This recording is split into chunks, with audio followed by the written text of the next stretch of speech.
The crowd was electric that night at the Blue Note, a cozy jazz club tucked away on a quiet street in New Orleans. The air smelled of coffee and whiskey, and the soft glow of the stage lights made everything feel warm and intimate. People packed themselves into every available space, some standing along the walls, others crowded around small tables meant for fewer guests than were currently squeezed around them. They had all come for one reason: to see Robert Collins, the piano genius whose albums had topped charts around the world. Robert wasn't just any musician. At 34, he had already played at the White House twice, won 3 Grammy Awards, and been featured on the cover of Rolling Stone magazine. His fingers could dance across piano keys in ways that made other professional musicians shake their heads in wonder. But what made him truly special was how he connected with his audience. He didn't just perform for them. He brought them into his world, made them feel like they were part of something special. Tonight was the final show of his Southern tour, and everyone could tell Robert was in rare form. His curly hair fell across his forehead as he leaned into the piano, his face showing every emotion the music carried. The crowd responded to each song with louder applause than the last.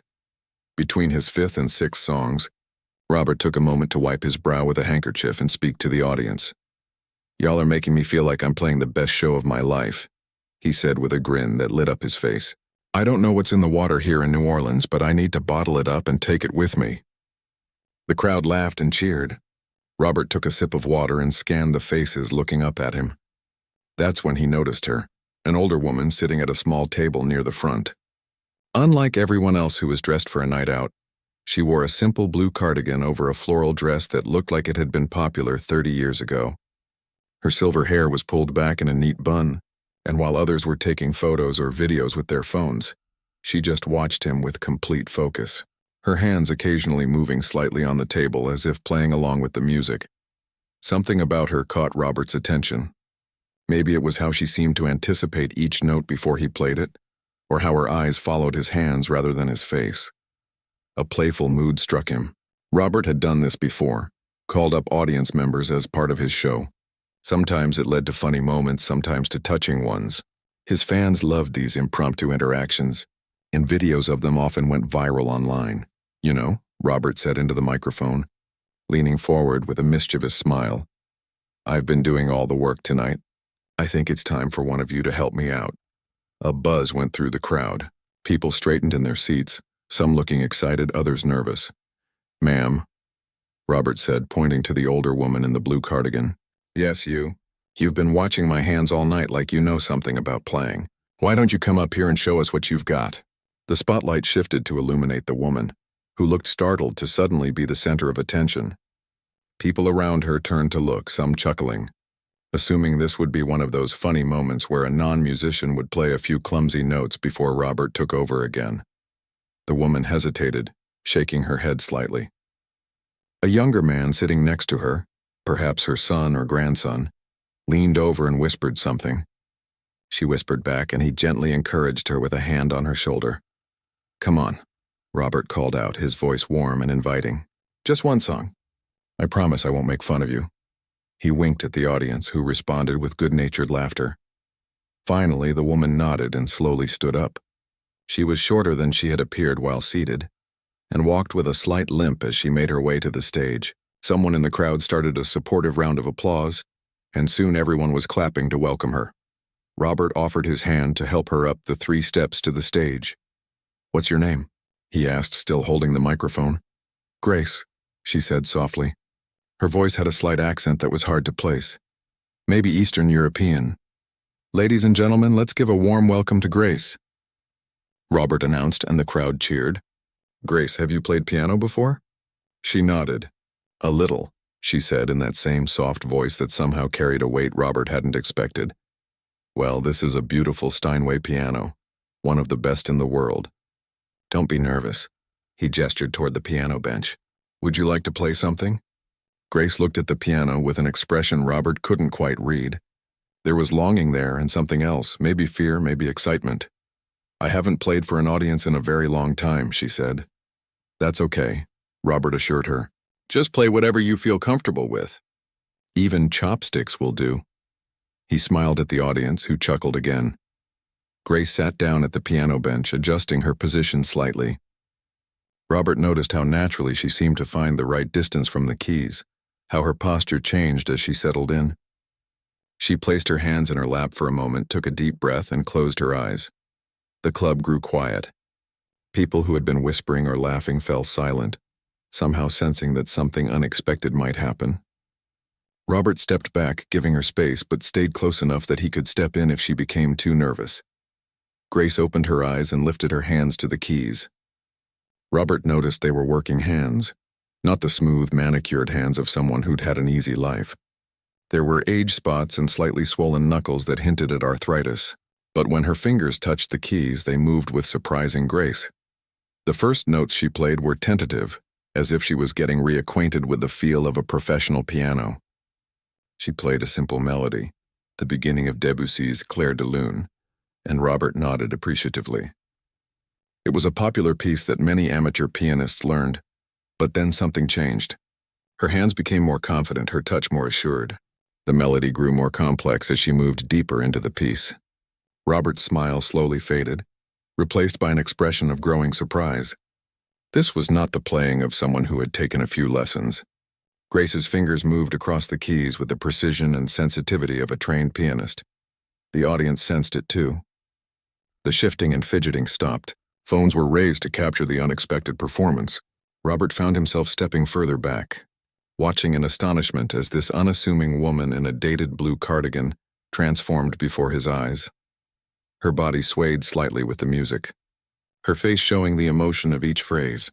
As the piece built to its climax, her playing became powerful, filling the club with sound in a way that made it hard to believe it came from those apparently arthritic hands. Robert glanced at the audience. Their faces showed the same amazement he felt. Some had their mouths slightly open. Others were leaning forward in their seats. A few had tears in their eyes. When Grace finished Clair de Lune, there was a moment of complete silence. Then the club erupted in applause. Grace looked up, seeming surprised at the reaction, a slight blush coloring her cheeks. Robert stepped forward, clapping as enthusiastically as everyone else. He brought the microphone to his lips. "Well," he said, his voice carrying both humor and genuine awe, "I think I might have made a mistake here. I thought I was bringing up an amateur, but it seems we have a professional in disguise." Grace shook her head. "Not professional," she said quietly when he held the microphone toward her. I used to play, many years ago. Would you play something else for us?" Robert asked, and the audience immediately cheered their support for this idea. Grace hesitated, then nodded. "I will try," she said.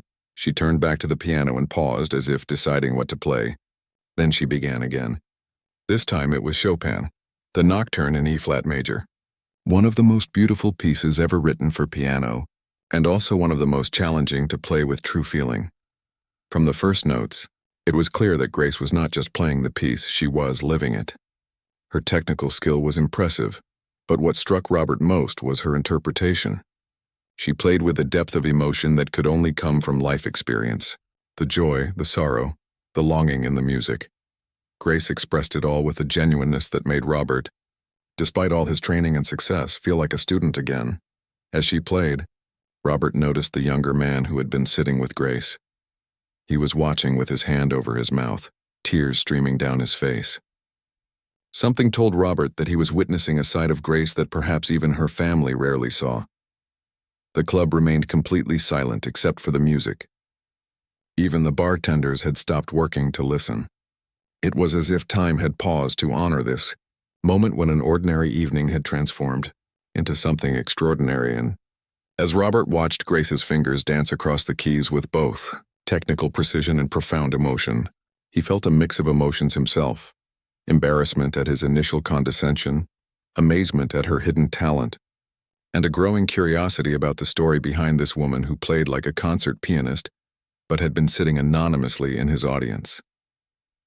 What he had intended as a light-hearted moment, perhaps even a joke, had turned into something else entirely, and as Grace approached the final delicate notes of the Nocturne, Robert knew that whatever happened next, this night had already become one that no one present would ever forget. The final notes of Chopin's Nocturne hung in the air like a spell that no one wanted to break. For several seconds after Grace finished playing, the blue note remained completely silent. Then, like a dam breaking, the applause erupted. People rose to their feet, clapping and cheering with the kind of enthusiasm usually reserved for headliners at major concert halls. Robert stood to the side, his face a mix of emotions. He caught the eye of his tour manager, Kevin, who was standing near the back wall looking just as shocked as everyone else. This wasn't part of the plan.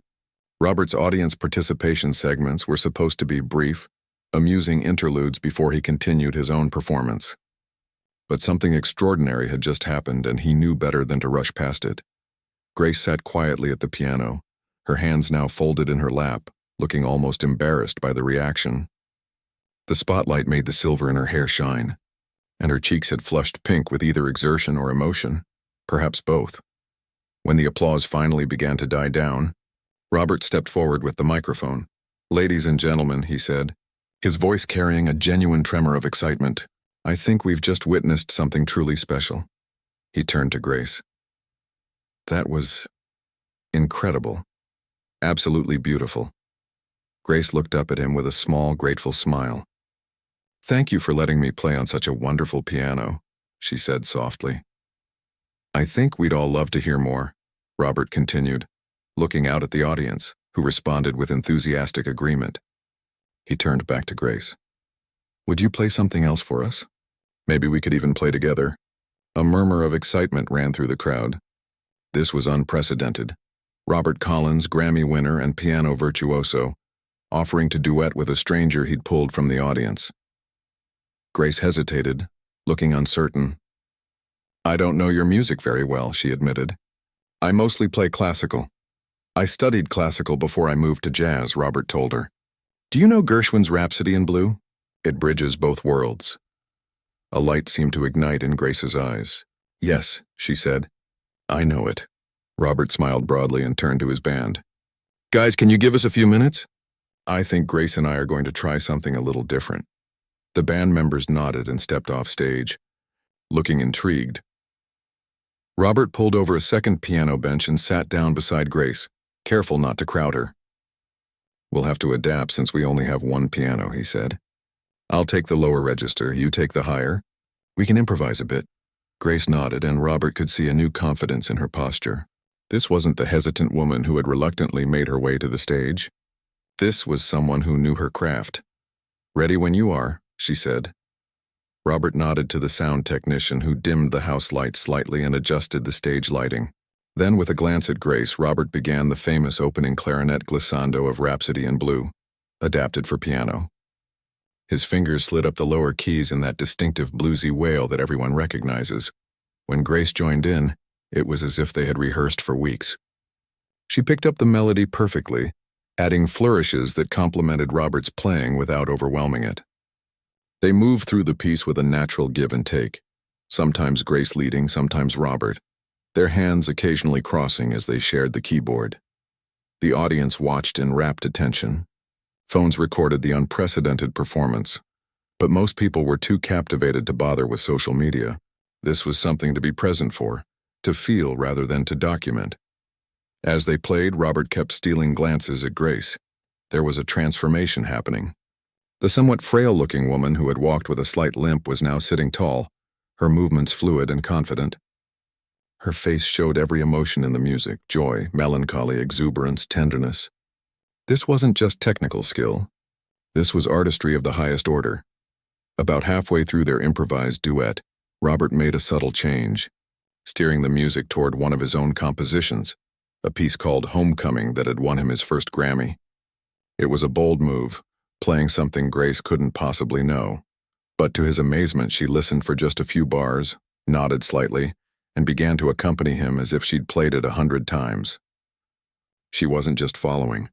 She was adding her own interpretation, finding harmonies and counter-melodies that Robert himself hadn't considered. It was like musical telepathy. The younger man who had been sitting with Grace, who Robert now assumed must be her grandson, had moved closer to the stage. He was recording the performance on his phone, his face a portrait of pride and wonder. As they neared the end of Homecoming, Robert transitioned back to Rhapsody in Blue for the finale. Grace followed seamlessly. Their playing had become so synchronized that it was hard to tell where one pianist ended and the other began. The final chords resonated through the club, powerful and perfect. When they finished, the reaction was instantaneous. The standing ovation was accompanied by cheers and whistles. Some people were wiping away tears. Kevin, Robert's manager, was already on his phone, no doubt calling someone important. Robert stood up and offered his hand to Grace, helping her to her feet. Then he raised their joined hands like a referee announcing the winner of a boxing match. The crowd roared its approval. "Ladies and gentlemen," Robert said into the microphone. "Grace." He realized he didn't know her last name and leaned toward her questioningly. "Petrov," she supplied quietly. "Grace Petrov," Robert announced. "Please, another round of applause." As the audience continued to cheer, Robert leaned closer to Grace. "That was truly amazing," he said, without the microphone this time.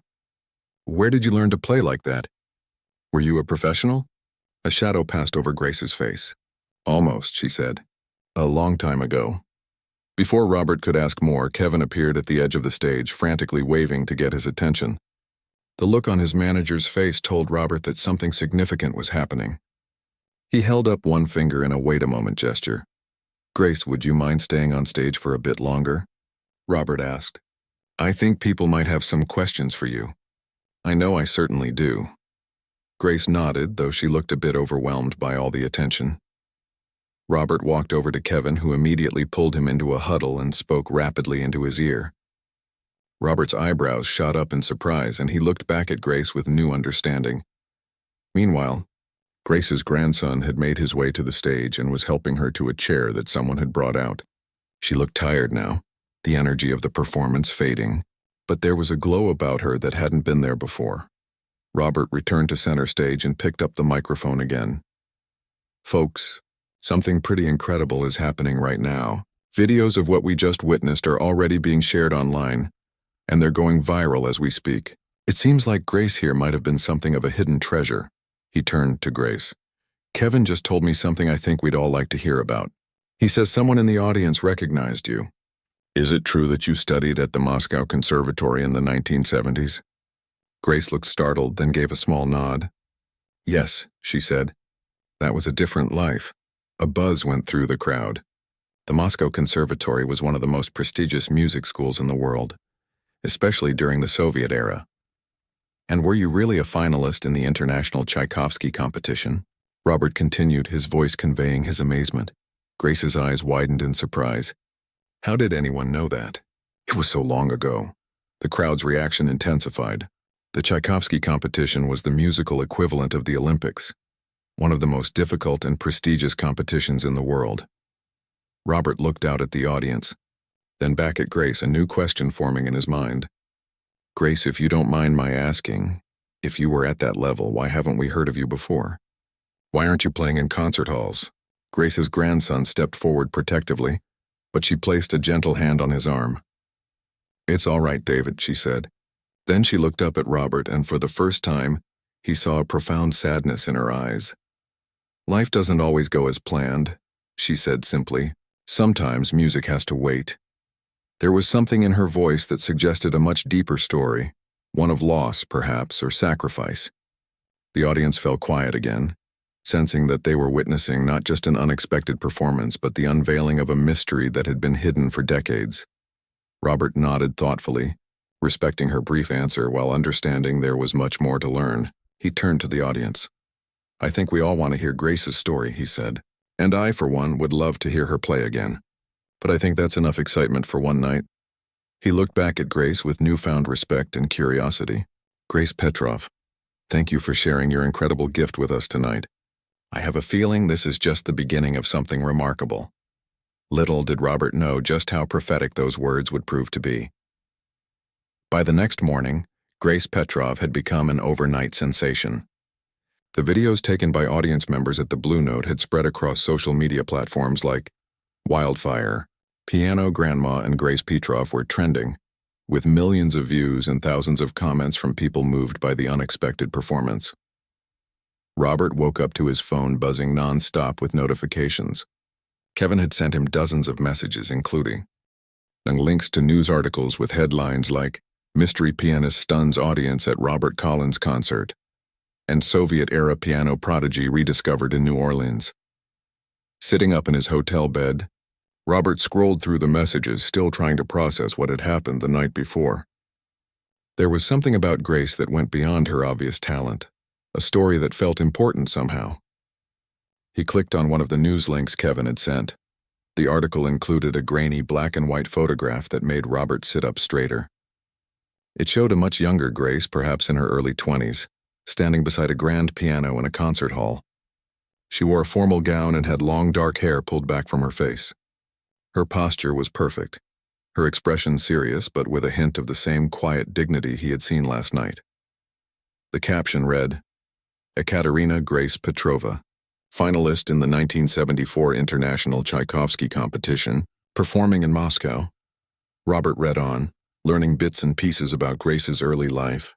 Born in the Soviet Union in 1950, she had been recognized as a musical prodigy at an early age. She studied at the prestigious Moscow Conservatory and was expected to have a brilliant career ahead of her. But after her appearance at the Tchaikovsky competition, where she placed fourth, she seemed to disappear from the classical music scene.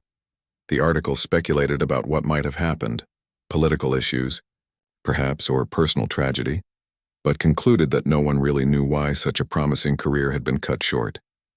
Until last night, it seemed, Grace Petrov had been largely forgotten by the music world. Robert put down his phone and rubbed his face. He couldn't stop thinking about Grace's words. Sometimes music has to wait. What had she been waiting for? And what had brought her to his concert last night? He picked up his phone again and called Kevin. "Have you seen all this?" Kevin asked without preamble. "Some of it," Robert replied. "Do you know how to get in touch with her?" "With Grace? I'm working on it," Kevin said.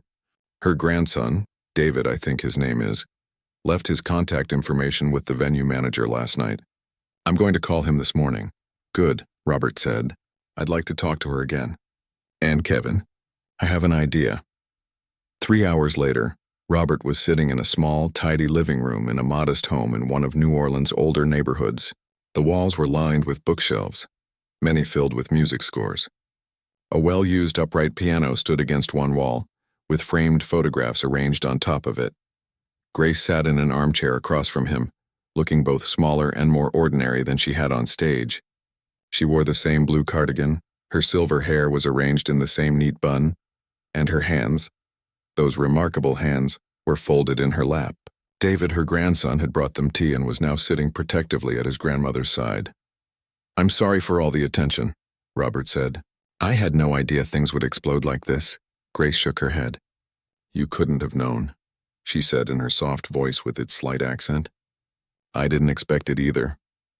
"People are fascinated by your story," Robert continued, "and by your playing. You have an extraordinary gift." Grace looked down at her hands. "Head," she corrected gently. "My hands are not what they were. The arthritis, you know." She flexed her fingers slightly, and Robert noticed again the swollen knuckles. "They worked pretty well last night," Robert pointed out with a smile. A small, answering smile appeared on Grace's face. "Yes, it was like visiting an old friend after many years. Familiar but different, too." Robert leaned forward. "Would you tell me what happened?" "After the Tchaikovsky competition? The articles I read this morning didn't have much information." Grace was quiet for a moment, and David reached over to take her hand. She looked at her grandson with such love that Robert felt like an intruder witnessing it. "My grandmother doesn't like to talk about the past," David said. "It's painful for her." "It's all right, David," Grace said. She turned her gaze back to Robert. "It was 1974. The Cold War was very cold. I had done well in the competition, not first place, but well enough that I was offered some opportunities. A small tour of European cities allied with the Soviet Union." She paused, looking at one of the photographs on the piano. Robert followed her gaze and saw a picture of a handsome young man in what looked like a university setting. "During that tour, I met an American student in Prague. His name was Thomas Wilson. He was studying literature on an exchange program." Grace's voice softened at the name. "We fell in love as young people do. Quickly, completely." Robert nodded, beginning to understand. When my tour was ending, I had to make a choice. Return to Moscow, to the career that was waiting for me, or follow my heart. You chose love, Robert said. Grace nodded. It wasn't simple.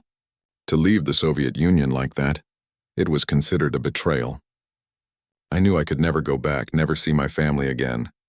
And Thomas knew that his government would be suspicious of me.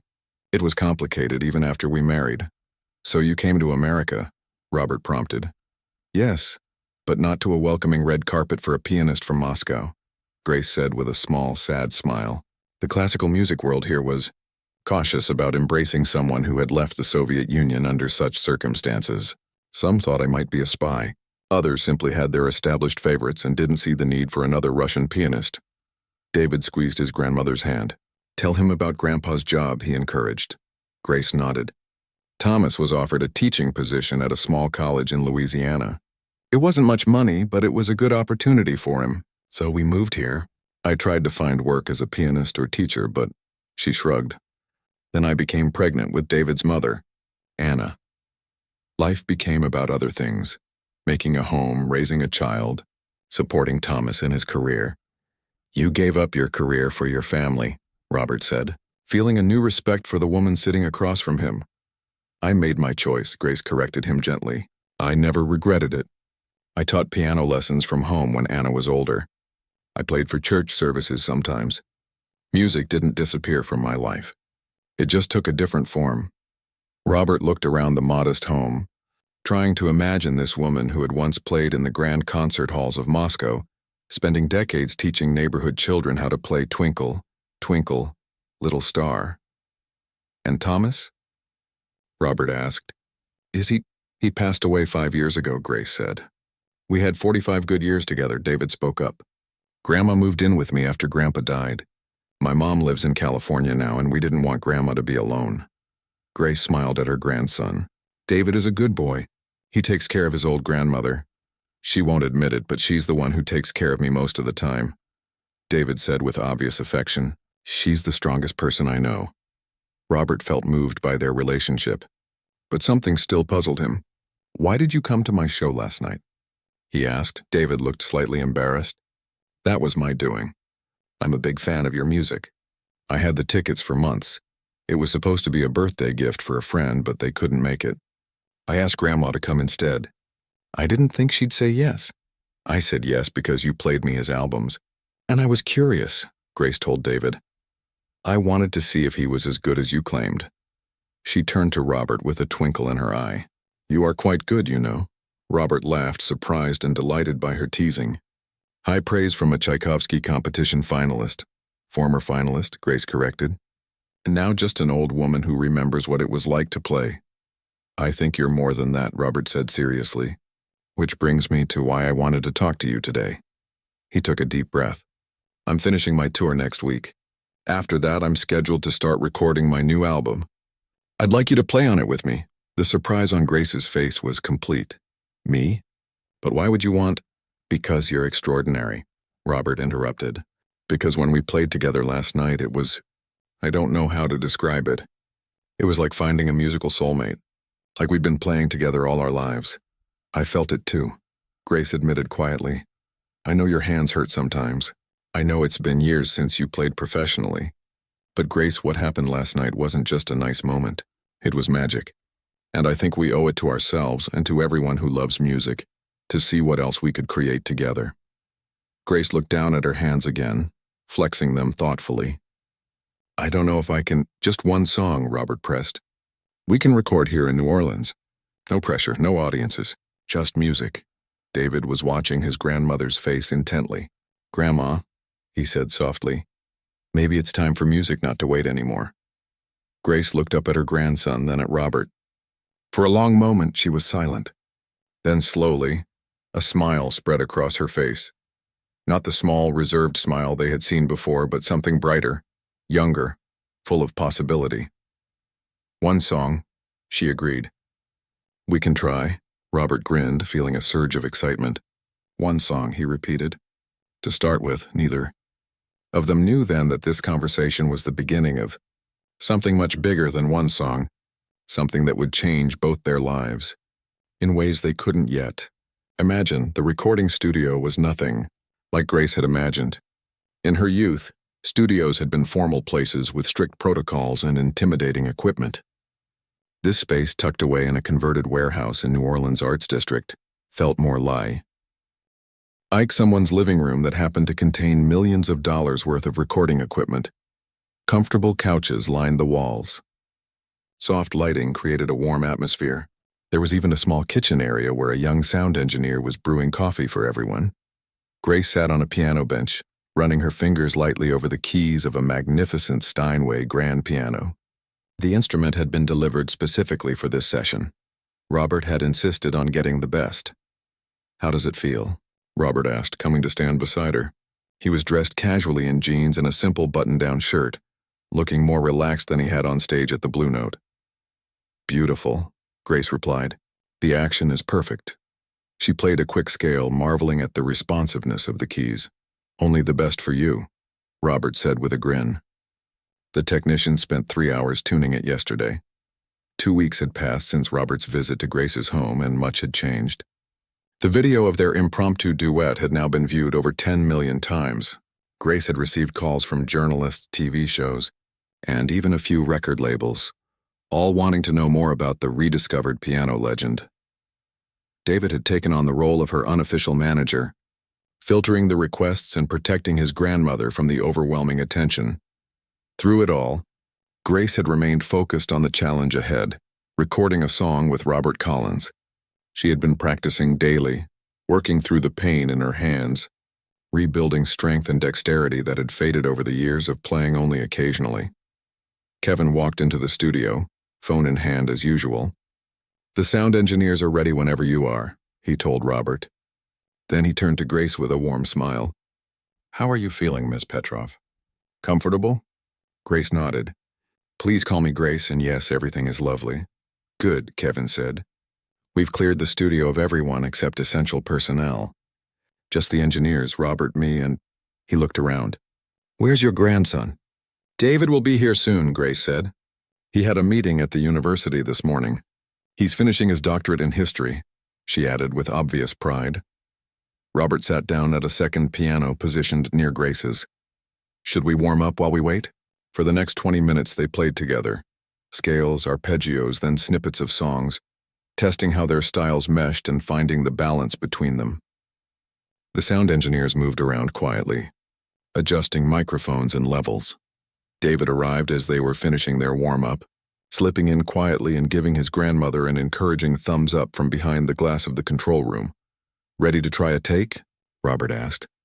Grace took a deep breath and nodded. After much discussion, they had decided to record a new arrangement of a piece called Memories of Home, one of Robert's compositions that had appeared on his first album.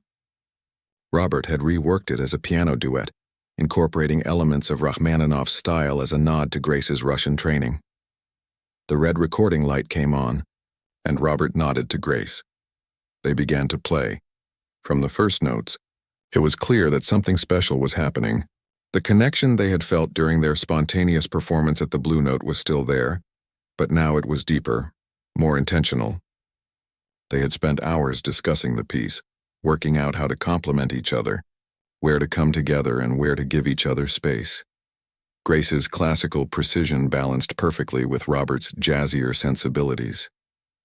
Her part carried the emotional core of the melody, while his added complexity and modern touches. Together they transformed the already beautiful composition into something transcendent. When they finished the first take, there was silence in the studio. Then through the speakers they heard applause from the control room. The sound engineers, Kevin and David, were all clapping. "That was—" Kevin's voice came through the talkback system, sounding amazed. "Let's just say if the rest of the album is half that good, we're looking at multiple Grammys." Robert grinned at Grace. "What do you think? Should we do another take?" Grace considered for a moment. "Perhaps one more," she said. "I think I rushed the middle section slightly." They recorded 3 more takes, each one slightly different, each one beautiful in its own way. By the final take, Grace's hands were beginning to ache, but she pushed through, unwilling to let physical discomfort diminish the music. When they finished, Robert suggested they take a break for lunch. Food had been catered, a spread of local New Orleans specialties that made Grace's eyes widen. "You must try the gumbo," Robert told her, filling a bowl. "It's from my favorite restaurant in the city." They sat together on one of the couches, eating and talking about music. David joined them, his face glowing with pride as the sound engineers played back the various takes, trying to decide which was strongest. "I've been thinking," Robert said after a while, putting down his empty bowl. "This song is turning out even better than I hoped. What would you think about recording a few more tracks together?" Grace looked surprised. "For your album?" "Actually," Robert said, glancing at Kevin, who nodded encouragingly, "I was thinking we might record a whole album together. A collaboration. Your classical background, my jazz influences. There's something magical happening when we play together. Why stop at one song?" Grace put down her spoon, looking overwhelmed. "An entire album? I don't know if I could." "We'd take it slowly," Robert assured her. "No pressure. We could record here in New Orleans so you're close to home. And we'd work around how your hands are feeling. Some days we might only record for an hour or two." David leaned forward. "Grandma, this could be amazing. It's the opportunity you never got to have." Grace looked at her grandson, then back at Robert. "Why would you want to share your spotlight with an old woman like me? Your fans expect your music, not whatever this would be." "First of all, you're not just an old woman," Robert said firmly. "You're one of the most talented pianists I've ever played with. And second, my fans trust me to make good music. They'll follow where I lead." He smiled. "Besides, have you seen the comments on our video? People are already demanding more." Kevin spoke up. "The label is extremely excited about the possibility, Ms. Petrov, Grace. They're prepared to offer a very fair contract. They understand the unique circumstances." Grace looked down at her hands. The pain was there, a constant companion these days. "What if I can't finish it? What if my hands won't cooperate?" "Then we work with what we have," Robert said simply. "No pressure, no expectations. Just music for as long as we can make it together." Grace was quiet for a long moment, considering. Then she looked up at David. "What do you think?" "I think it's time the world heard what I've been lucky enough to hear all my life," David said softly. "Your music, Grandma. The way you play when you think no one is listening." Tears filled Grace's eyes. She blinked them away quickly and straightened her shoulders. "Very well," she said. "We can try," Robert beamed. "That's all I'm asking for. Let's try." Kevin immediately pulled out his phone and stepped away to make some calls. David hugged his grandmother, whispering something in her ear that made her smile. As the afternoon continued, they recorded 2 more songs, another of Robert's compositions and, at Grace's suggestion, a reimagining of a Chopin nocturne with jazz influences. Each recording session seemed to flow more smoothly than the last, as if they were rediscovering a musical language they had both always known but had forgotten. Between takes, as the sound engineers adjusted their equipment, Robert noticed Grace rubbing her hands, trying to ease the stiffness and pain. "We should stop for today," he said gently. "We've got plenty of good material." Grace shook her head. "One more, I think, while the feeling is still with us."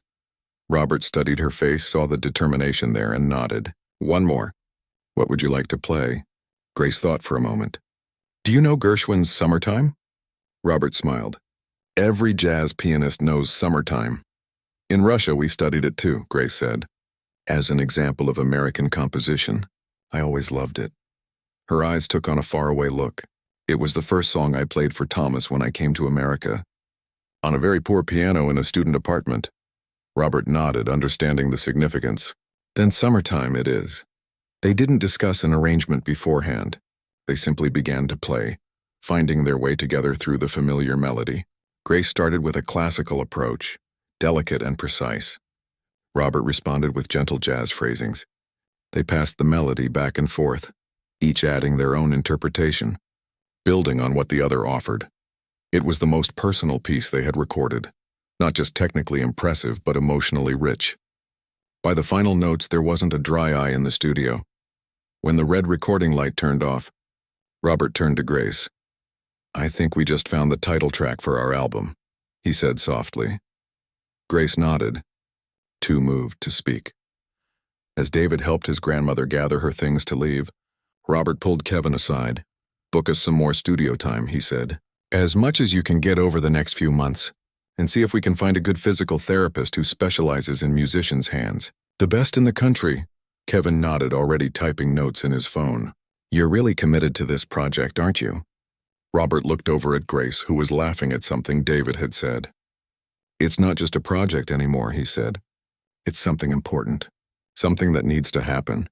Neither of the and could have predicted just how right he was, or how much their lives would continue to change in the months ahead. The grand ballroom of the Beverly Hilton was filled with music industry elite. Men in expensive suits and women in designer dresses mingled, champagne glasses in hand. The room hummed with conversation and anticipation. Above the stage hung a large screen displaying the words 63rd Annual Grammy Awards in elegant script. Backstage, Grace sat in a dressing room, looking at her reflection in a mirror surrounded by lights. Her silver hair had been styled by a professional, and she wore a deep blue gown that complemented her eyes. A makeup artist had worked subtle magic, enhancing her features while respecting her age. How are you feeling? Robert asked, entering the room after a quick knock. He looked handsome in a classic black tuxedo, his curly hair tamed for the occasion. Nervous, Grace admitted. I never imagined being in a place like this, not even when I was young. Robert smiled. Well, you belong here now. 3 Grammy nominations prove that. It had been just over a year since that night at the Blue Note when Robert had invited Grace to play. In that time, their lives had transformed in ways neither could have predicted. Their collaborative album, Summertime Conversations Between Pianos, had been released 6 months ago to critical acclaim. The unique blend of classical and jazz sensibilities had created something genuinely new, music that appealed to lovers of both genres and beyond. The album had climbed the charts not just in the traditional classical and jazz categories, but in mainstream listings as, well, critics had been especially moved by the story behind the music, the famous pianist who discovered a forgotten talent, the woman who had given up her career for love and family, their unexpected musical chemistry that bridged generations and backgrounds. Now they sat together backstage at the Grammys, nominated for Best Instrumental Album, Best Arrangement, and the prestigious Album of the Year. In a few minutes, they would perform Summertime live for an audience of millions. How are your hands tonight? Robert asked, noticing Grace flexing her fingers. Good, she said. The new treatments have helped. After their first recording sessions, Robert had introduced Grace to a specialist in musicians' health. The combination of physical therapy, specialized medication, and carefully designed practice routines had made a significant difference in managing her arthritis. David just texted, Robert said, checking his phone. He and Anna are in their seats. They said to break a leg. Grace smiled at the mention of her daughter and grandson. Anna had flown in from California for the ceremony, and David had been by Grace's side throughout this entire journey, helping her navigate the unexpected late-in-life return to a music career. A production assistant appeared at the door. 5 minutes, Mr. Collins, Ms. Petrov. They made their way through the backstage area to the wings of the stage. Peeking out, Grace could see the audience settling into their seats after a commercial break. Among the famous faces, she spotted David and Anna, sitting together near the front, both looking proud and excited. And now, the host's voice rang out. A very special performance. Their story captured hearts around the world, the chance meeting that led to one of the most unique collaborations in music history. Please welcome Robert Collins and Grace Petrov performing Summertime from their Grammy-nominated album. The audience applauded as Robert and Grace walked onto the stage. 2 grand pianos had been positioned facing each other, their lids removed so cameras could capture both pianists' hands. They took their seats, nodded to each other, and began to play. The familiar melody of Gershwin's Summertime filled the hall, but transformed by their unique arrangement. Grace's classical interpretation flowed seamlessly into Robert's jazz phrasings and back again. The piece told a story of different worlds coming together, of time passing, of beauty found in unexpected places. As they played, images appeared on the screens around the venue. Photographs from Grace's early career in Moscow, from Robert's rise to fame, and finally, the now famous video of their first performance together at the Blue Note. The audience watched, mesmerized by both the music and the story it represented. When the final notes faded away, there was a moment of complete silence. Then the audience rose to their feet, applauding with genuine emotion. Grace saw several people wiping away tears, including her own daughter. They took their bows and returned backstage, where they were immediately surrounded by well-wishers and photographers. Grace felt overwhelmed by the attention, but Robert stayed close by her side, helping her navigate the chaos with patience and good humor. Later in the evening came the moment they had been waiting for. The presenter opened the envelope for Album of the Year, and the Grammy goes to Summertime Conversations Between Pianos, Robert Collins and Grace Petrov. The room erupted in applause as Robert and Grace made their way to the stage. Robert helped Grace up the steps, then stood back, gesturing for her to speak first. Grace looked out at the sea of faces, then down at the golden trophy in her hands.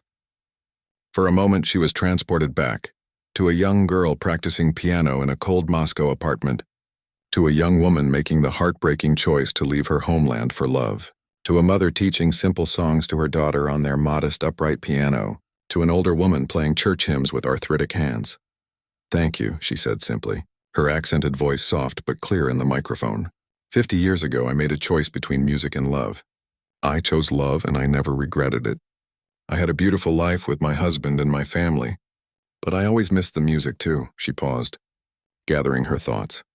"What I never expected was that at 75 years old, I would be given a second chance." She looked at Robert with deep gratitude. "Thank you for seeing something in an old woman that others had forgotten, including perhaps myself." She turned back to the audience. "To anyone who thinks their dreams have passed them by, who believes it is too late, it is never too late. Life can surprise you in the most beautiful ways." Robert stepped forward to say his thanks as well, praising Grace's talent and spirit, thanking their producers and musicians. But even as he spoke, Grace found herself thinking not of the glamorous ceremony, but of what would come next. Tomorrow they would begin rehearsals for the Ear Tour, 15 cities across the country with talk of European dates to follow. The physical therapist would travel with them to help Grace maintain her strength and manage the pain. David had taken a leave from his doctoral program to come along as her manager and support. It was a life she could never have imagined for herself a year ago. A second act she had never expected. After the ceremony at the lavish after-party, Grace found a quiet corner to sit and observe the celebration around her. Robert was across the room, deep in conversation with another musician, occasionally glancing over to make sure she was all right. David appeared at her side, champagne glass in hand. "How are you holding up, Grandma?" he asked, sitting beside her. "Tired but happy," she said with a smile. "I found something I thought you might want to see," David said, pulling out his phone. He showed her a social media post from a young girl, perhaps 12 years old, sitting at a piano. The caption read, "Started piano lessons today because of Grace Petrov. If she can play at 75, I can learn at 12. Never too late or too early, Grace Petrov." Grace felt tears well up in her eyes. "This is what matters," she said softly. "Not the award, but this." David nodded, understanding. "You're inspiring people, Grandma. Not just with your music, but with your story." Later that night, back in her hotel room, Grace sat by the window looking out at the lights of Los Angeles. The Grammy trophy sat on the desk, catching the light. Her hands ached from the long day, but it was a reminder that she was alive, that she was making music again. She thought of Thomas, wondering what he would think of all this. She liked to believe he would be proud, not just of the recognition, but of her courage to step back into a world she had left behind so long ago. Her phone chimed with a message. It was from Robert. "Breakfast meeting tomorrow, 9 a.m. Producer wants to discuss a documentary about our story. Only if you're interested. Rest well, piano partner." Grace smiled and typed her reply. "I'll be there." As she got ready for bed, she remembered something Thomas had once said to her. In those early difficult years in America, when she had mourned the loss of her musical career. "Life isn't just one melody, Grace, it's a symphony with many movements. The music changes, but it doesn't end until the final note." How right he had been. Her symphony wasn't over yet. In fact, a whole new movement had just begun. Beside her bed was the sheet music for a new composition she and Robert were working on. Her own composition this time, something she hadn't attempted in decades. The working title was Second Chances. Tomorrow she would play it for Robert, see what he thought. Tomorrow they would continue this unexpected journey together. For now, though Grace Petrov, once a promising young pianist from Moscow, then a wife and mother in Louisiana, now a Grammy-winning musician, closed her eyes, the melodies of past and present playing together in her mind as she drifted off to sleep. The woman who had once been asked to play as a joke had found her way back to the music that had always lived in her heart. And nothing about that was a joke at all. It was, perhaps, the most serious and beautiful truth of her entire life.